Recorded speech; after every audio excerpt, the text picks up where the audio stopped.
அஸ்ஸலாமு அலைக்கும். இன்றைக்கி வீட்டிலே ஹெல்த்தியாக நூடுல்ஸ் செய்ய போகிறோம். வாங்க அதை எப்படி செய்யலாம் பார்த்தலாம். அதுக்கு ஒரு கப்பு கோதுமை மாவு எடுத்துக்கலாம். கொஞ்சமாக உப்பு தண்ணி சேர்த்து இந்த மாதிரி சாஃப்டாக செஞ்சுக்கலாம். இது கூட ஒரு ஸ்பூன் அளவுக்கு எண்ணெய் ஊற்றி ஒரு 10லேருந்து 15 நிமிஷம் மூடி போட்டு இருக்கட்டும். அதுக்கப்புறம் ஒரு பாத்திரத்தில் தண்ணி வச்சு உப்பு கொஞ்சமாக எண்ணெய் சேர்த்து கொஞ்சம் நேரம் கொதிக்க வச்சுக்கலாம்.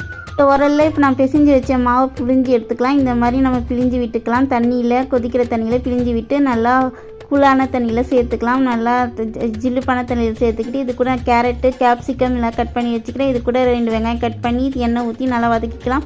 2 தக்காளி பொடிசாக கட் பண்ணி அதையும் சேர்த்துக்கிறேன். இது கூட 1/2 ஸ்பூன் இஞ்சி பூண்டு பேஸ்ட்டு வதக்கிக்கலாம்.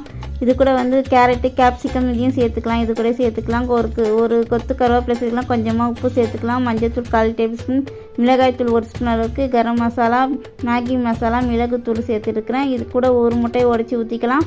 நல்லா முட்டை வதங்குற வரைக்கும் நல்லா வதக்கிட்டு நம்ம நூடுல்ஸை இது கூட சேர்த்துக்கலாம். இது கூட பாதி லெமன் சேர்த்து நல்லா வதக்கி விட்டு எடுத்தோன்னாக்கா நம்ம